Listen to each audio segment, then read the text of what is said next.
entre esta gente estaban, por supuesto, los escribas y los fariseos.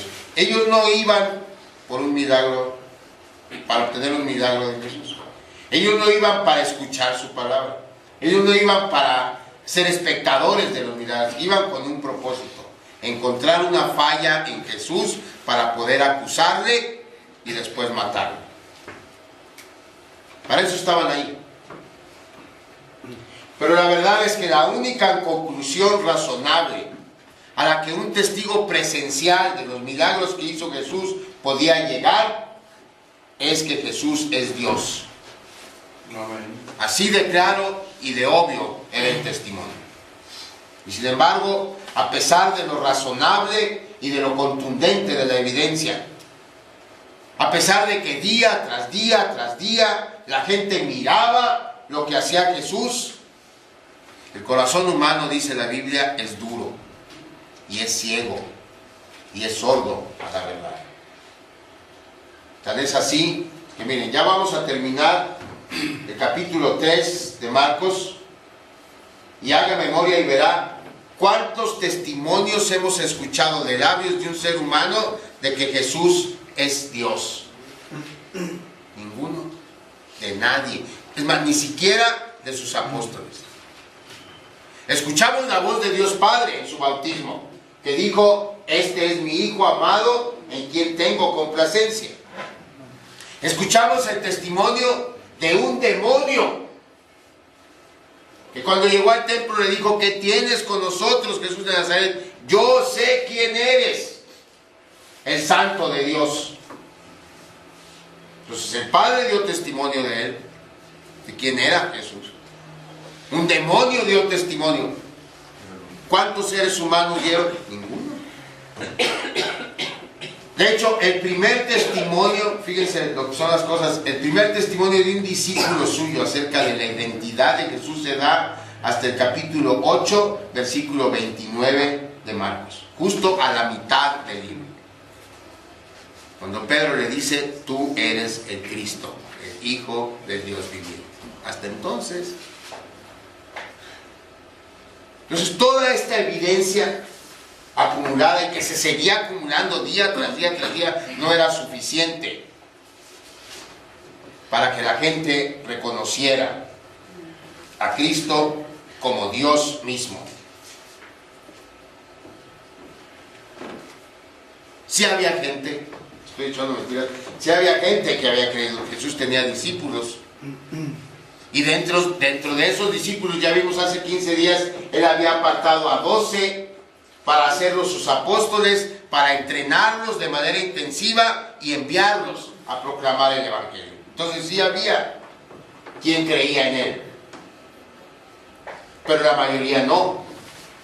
La inmensa mayoría, a pesar de la evidencia, habían llegado a una errónea conclusión acerca de Jesús, a pesar de lo que habían visto, a pesar de que muchos de ellos habían experimentado el beneficio de un milagro de parte de Jesús en sus vidas. Tenían la conclusión errónea de Jesús. ¿Por qué? Porque decían: Jesús es un buen maestro, Jesús es un buen hombre. Era lo más que decían. Jesús es un hombre de Dios. ¿Se acuerdan de Nicodemo? Sabemos que has venido de Dios, porque nadie puede hacer estas señales que tú haces si no está Dios con él. Pero era lo más que alcanzaban a decir: que Jesús era un buen maestro, que Jesús era un hombre humilde, que Jesús era un hombre que vivía lo que predicaba y ayudaba a las personas. En una palabra, que Jesús era un ejemplo de virtud. Pero hasta ahí era todo lo que la gente decía. Y la verdad es que de entonces a ahora la actitud de muchos no ha cambiado. Sigue siendo la misma. Se sigue diciendo, incluso por parte de los críticos del Evangelio, se sigue diciendo incluso por parte de los enemigos del cristianismo, que Jesús era un buen hombre, un hombre sabio, un hombre poderoso. Aún los ateos tienden a poner a Jesús en una categoría aparte. Y ellos dicen que Jesús era alguien con buenas intenciones, que lo habían guiado mal en sus deseos revolucionarios y en sus deseos de justicia social, pero era un buen hombre que tenía buenas intenciones. La opinión general de la gente, aún con la evidencia de los contemporáneos de Jesús, que ellos vieron con sus ojos, era errónea, porque lo más que llegaban a decir es que Jesús era un hombre sabio, un hombre bueno. La cuestión, hermanos, es que Jesús no encaja ni en la categoría de un hombre bueno, ni en la categoría de un hombre sabio. ¿Por qué? Porque un hombre bueno y un hombre sabio no anda por todos lados diciendo que él es Dios. Un hombre bueno no hace eso. Un hombre sabio no hace eso. En el momento que alguien dice yo soy Dios, pierde toda posibilidad de ser catalogado como un hombre bueno o como un hombre sabio. Ya no hay posibilidad. Entonces, como dijera C.S. Lewis, el famoso escritor británico que hizo las Crónicas de Narnia,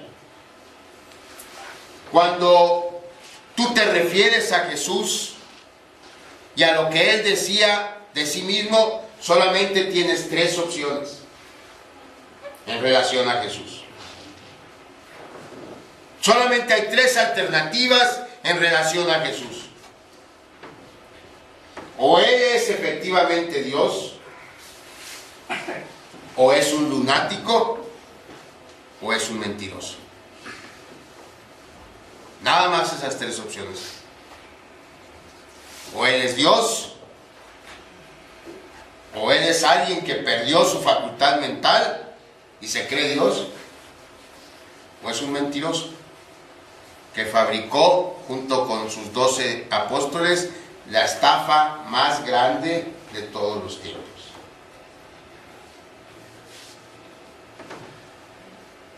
¿Cuál sería la conclusión correcta después de toda esta evidencia amasada de milagros, de su poder que demostró sobre la enfermedad, sobre la muerte, sobre el mundo sobrenatural? La conclusión correcta sería: Él es Dios. Amén.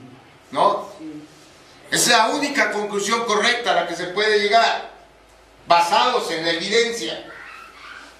Pero, si aún tuviera duda en nuestro corazón, solamente nos quedan entonces dos opciones. O Jesús estaba loco, o Jesús era un mentiroso. Un mentiroso que logró armar una estafa tan grande, tan convincente, que mírenos, 2000 años después, aquí estamos, depositando nuestras vidas en Él. Así de bueno era para estafar a Jesucristo, si es que Él era un mentiroso. Lo que se trata es que veamos estas dos alternativas, porque de ahí, hermanos, de que comprendamos estas dos alternativas y las conclusiones a las que nos llevan estas alternativas, es que se desprende qué es el pecado imperdonable y quién está en riesgo de cometerlo. De eso se trata. Así que vamos a ver la primera. La primera es que Jesús sea un lunático. ¿Sí?